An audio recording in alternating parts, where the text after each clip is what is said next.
Hello friends, स्वागत है आप सभी का लर्न विद शिक्षा यूट्यूब चैनल पर। आज हम बात करेंगे, अगर कोई व्यक्ति पाकिस्तान जिंदाबाद, आजाद कश्मीर जिंदाबाद, खालिस्तान जिंदाबाद जैसे नारे का इस्तेमाल करते हैं, जब हम अपने ही देश में रहकर किसी दूसरे शत्रु देश की नारे लगाकर उसके प्रति अपनी लोकप्रियता या सहानुभूति दिखाते हैं, तो यह देशद्रोह या राष्ट्रद्रोह का मुद्दा बनता है। दोस्तों, यह मुद्दा जरूर संवेदनशील है, पर ऐसे मुद्दों की जानकारी और ऐसे सेंसिटिव टॉपिक पर चर्चा बहुत ही आवश्यक है। तो दोस्तों, सबसे पहले सुप्रीम कोर्ट के एक केस का निर्णय के हवाले से, जिस केस का नाम है मूलचंद केस, जो कि 1992 में आया है। इस केस के फैक्ट इस प्रकार हैं। आरोपी अशफाक हुसैन लोन गिरफ्तारी के समय पाकिस्तान जिंदाबाद, आजाद कश्मीर जिंदाबाद आदि के नारे लगाता है। दूसरे, इस केस में जो पुलिस वालों ने जो फैक्ट निकाल के या जांच करके जो फैक्ट निकाले हैं, वो फैक्ट इस प्रकार से हैं कि इस मामले में पुलिस 3 व्यक्तियों की गिरफ्तारी करती है, जो शंभू दयाल, मूलचंद और अशफाक खान हैं, जो कि इस केस में अपराधी हैं। इस मुकदमे में पुलिस जांच में पाया जाता है कि ये लोग विदेशी ताकतों से धन लेकर भारत के विरुद्ध देश विरोधी गतिविधियों में इस्तेमाल करते थे। सुप्रीम कोर्ट ने इस केस में अपना डिसीजन दिया। कहा है सुप्रीम कोर्ट ने कि विदेशी फंडिंग के आधार पर इन लोगों ने देश विरोधी गतिविधियों में विदेशी पैसे का प्रयोग कर इन लोगों का इस्तेमाल किया है, तो इस आधार पर अपराधियों को इसमें कन्विक्ट किया गया। जाने क्या है राजद्रोह कानून, क्या है सेडिशन, देशद्रोह क्या है। भारतीय दंड संहिता की धारा 124A में राजद्रोह की परिभाषा के अनुसार, अगर कोई व्यक्ति सरकार विरोधी संबंधी लिखता है, बोलता है या ऐसी सामग्री सामर्थ्य करता है, राष्ट्रीय चिन्हों का अपमान करने के साथ संविधान को नीचा दिखाने की कोशिश करता है, तो उसके खिलाफ IPC की धारा 124A में राजद्रोह का मामला दर्ज हो सकता है। इसके अलावा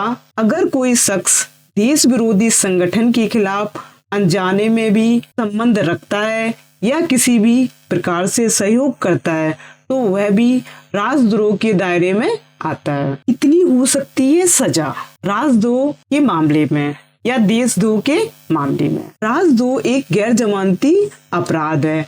राजद्रोह के मामले में दोषी पाए जाने पर आरोपी को 3 साल की सजा, उम्र कैद की सजा हो सकती है। इसके अतिरिक्त जुर्माना का भी प्रावधान है। राजद्रोह के मामले में दोषी पाए जाने वाला व्यक्ति सरकारी नौकरी के लिए आवेदन नहीं कर सकता। इसके अतिरिक्त उसका पासपोर्ट भी रद्द हो जाता है। जरूरत पड़ने पर उसे कोर्ट में उपस्थित होना पड़ता है। क्या राजद्रोह कानून खत्म हो सकता है? केंद्र सरकार ने जुलाई 2019 में संसद में कहा था कि वह IPC की धारा 124A यानी राजद्रोह को खत्म नहीं करेगी। सरकार का कहना था कि राष्ट्र विरोधी, प्रत्यक्षतावादी और आतंकवादी तत्वों से प्रभावकारी ढंग से निपटने के लिए इस कानून की जरूरत है, जो कि खत्म नहीं किया जा सकता है। सुप्रीम कोर्ट खारिज कर चुका है याचिकाएं। वह कौन सी याचिकाएं हैं जिनको सुप्रीम कोर्ट खारिज कर चुका है? सुप्रीम कोर्ट ने इस साल राजद्रोह कानून को खत्म करने संबंधी याचिका को खारिज कर चुकी है। याचिका में कहा गया था कि यह कानून अब व्यक्ति की आजादी का गला घोट रहा है। जो सरकार में अगर कोई उसकी नीति के विपरीत अभिव्यक्ति करता है, तो 124A IPC का प्रावधान उसकी अभिव्यक्ति का गला घोट रहा है और इस तरह से जीवन और लिबर्टी के आधार को खतरा है, जो कि आर्टिकल 19 और 21 के अंतर्गत भारतीय संविधान में बताई गई है। याचिकाकर्ता ने कहा कि ब्रोकेनियन उपनिवेशिक कानून IPC की धारा 124A को जारी रखना अतार्किक, अनुचित और अनावश्यक है। यहाँ पर एक बहुत ही महत्वपूर्ण केस के बारे में बताया गया है। जो केस इस प्रकार है, 1962 में सुप्रीम कोर्ट ने केदारनाथ बनाम बिहार राज्य के बाद में महत्वपूर्ण व्यवस्था दी थी। अदालत ने कहा था सरकार की आलोचना या फिर प्रशासन पर कमेंट करने से राजद्रोह का मुकदमा नहीं बनता है। राजद्रोह का मुकदमा तभी बनेगा जब कोई भी वक्तव्य ऐसा हो जिसमें हिंसा फैलाने की मंशा हो या फिर हिंसा बढ़ाने का तत्व मौजूद हो। ये बहुत ही महत्वपूर्ण केस है जिसमें ये बात कही गई है कि अगर उनका इंटेंशन हिंसा फैलाने का है तो वहाँ पर राजद्रोह बनेगा, जिससे कि अगर देश की छवि को, देश की क्षति को हानि पहुंच रही है, आपका भाव, आपका इंटेंशन इस तरीके से है, तो वहाँ पर राजद्रोह का मुकदमा दर्ज किया जाएगा। और अगर आप सरकार के कार्यों के लिए और सरकार कोई कानून बना रही है, उस पर सरकार की आलोचना कर रहे हैं, सरकार कोई काम कर रही है, सही से काम नहीं कर रही है, तो वहाँ पर उसके खिलाफ कोई राजद्रोह का मुकदमा दर्ज नहीं होगा और उसमें सेक्शन 153 का प्रोविजन भी लागू नहीं होगा। बलवंत सिंह केस में इस केस के जो फैक्ट हैं वो इस प्रकार से हैं। इसमें बलवंत सिंह जो चंडीगढ़ में DPI पंजाब के कार्यालय में सहायक के रूप में कार्यरत थे और भूपेंद्र सिंह पंजाब स्कूल शिक्षा बोर्ड चंडीगढ़ के एक वरिष्ठ क्लर्क के रूप में कार्यरत थे। नीलम सिनेमा के सामने 31 अक्टूबर 1984 को, जिस दिन भारत की तत्कालीन प्रधानमंत्री श्रीमती इंदिरा गांधी की हत्या कर दी थी, ड्यूटी के घंटों में के बाद अपने अपने कार्यालयों से बाहर आने के बाद निम्नलिखित नारे लगाए गए। जो नारे इस प्रकार हैं। पहला नारा है खालिस्तान जिंदाबाद, दूसरा नारा है राज करेगा खालसा, एंड तीसरा नारा है, ये पंजाबी में स्लोगन है। जो ये 3 स्लोगन बोले गए हैं, नारे लगाए गए हैं, इन नारों पर विवाद हुआ है। अपीलकर्ताओं के द्वारा 3 नारे लगाने से IPC की धारा 124A, 153A IPC के प्रावधानों को आकर्षित करती है। यहाँ पर जो ये IPC की धारा 124A और 153A के अंतर्गत जो बात कही है, 124A के अंतर्गत जो व्यक्ति बोले गए, लिखे गए शब्दों के द्वारा भारत की विधि द्वारा स्थापित सरकार के प्रति घृणा या अपमान पैदा करता है या करने का प्रयत्न करेगा या अप्रीत प्रदीप करने का प्रयत्न करेगा, तो वो उसका सेक्शन का पनिशमेंट पाएगा। अब इसके अंतर्गत जो पनिशमेंट दिए गए हैं वो मैं बताना चाहती कि इसके अंतर्गत कौन कौन से पनिशमेंट बताए गए हैं। सेक्शन 124A के अंतर्गत, इसके अंतर्गत आजीवन कारावास प्लस जुर्माना, 3 साल की सजा प्लस जुर्माना या जुर्माना से दंडित किया जा सकता है। IPC की धारा 153A के अंतर्गत बताया गया है, धर्म, मूल वंश, जन्म स्थान, निवास स्थान, भाषा इत्यादि के आधार पर विभिन्न समूहों के बीच शत्रुता का संप्रवर्तन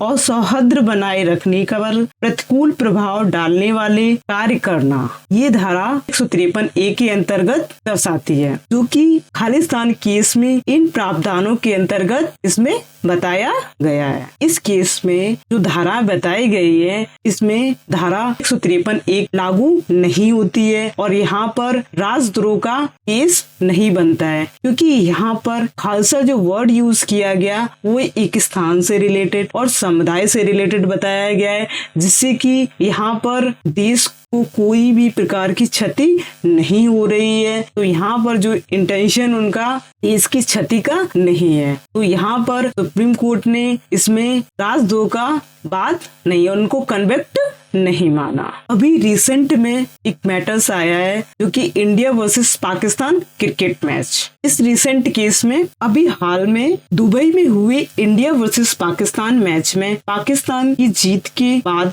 भारत में बहुत से स्थानों पर लोगों से हर्षोल्लास के साथ पटाखे और आतिशबाजी चलाई। ऐसे माहौल को देखकर उत्तर प्रदेश की योगी सरकार ने ऐसे लोगों के खिलाफ सख्त कार्रवाई के आदेश दिए और उन पर देशद्रोह का मुकदमा दर्ज करने की बात कही। प्रदेश सरकार ने प्रदेश के 5 जिलों में 7 लोगों पर आरोप लगाया था। इसके अलावा 4 लोग हिरासत में भी लिए गए। इन सभी पुलिस ने केस दर्ज किए गए थे। जिन जिलों में मुकदमा दर्ज हुए थे वे क्रमशः बदायूं, बरेली, सीतापुर, आगरा है, जिन पर वहाँ के रहने वाले लोगों ने इस तरह के एक्टिविटीज की, जिन पर मुकदमा दर्ज हुआ। यहाँ पर जो इंडिया पाकिस्तान का मैच हुआ उसमें जो पाकिस्तान की जीत का जश्न मनाया गया, उसके अंतर्गत यहाँ पर यहाँ के लोगों में जो जीत का जश्न मनाया उसमें जो उनके भाव प्रकट हुए, वहाँ पर उनका इंटेंशन गलत था। वहाँ पे देश की छवि को हानि पहुँचाना या देश का अपमान करना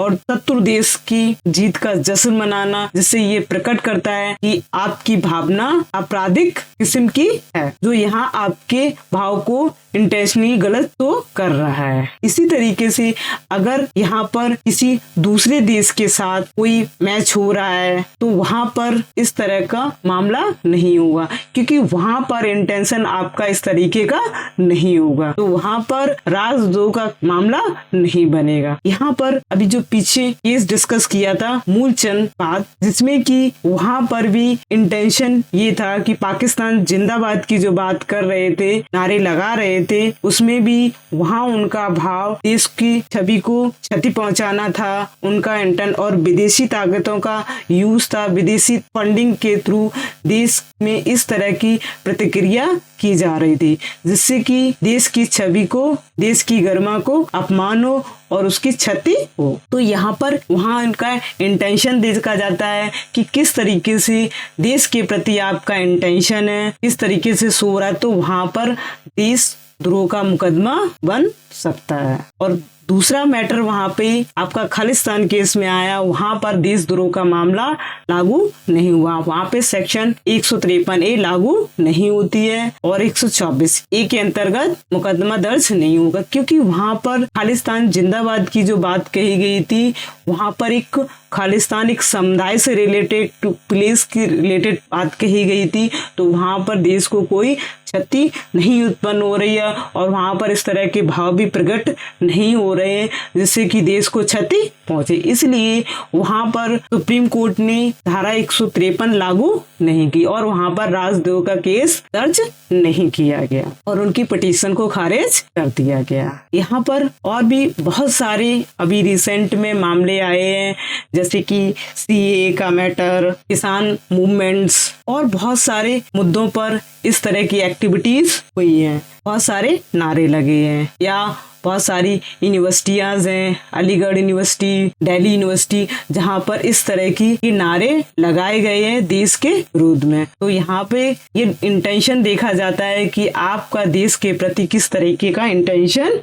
हम अपने देश के प्रति इस तरह के नारे लगाकर कोई प्रदर्शन या प्रतिक्रिया नहीं करेंगे जिससे कि देश की गरिमा को क्षति व अपमान हो। तो दोस्तों, आशा करती हूँ ये वीडियो आपको पसंद आया होगा एंड इस वीडियो को लाइक एंड शेयर करें। अगर आप इस चैनल पर नए हैं, चैनल को सब्सक्राइब करें जिससे कि आप आने वाले नए लीगल अपडेट वीडियोस को मिस आउट ना करें। Thank you. जय हिंद, जय भारत।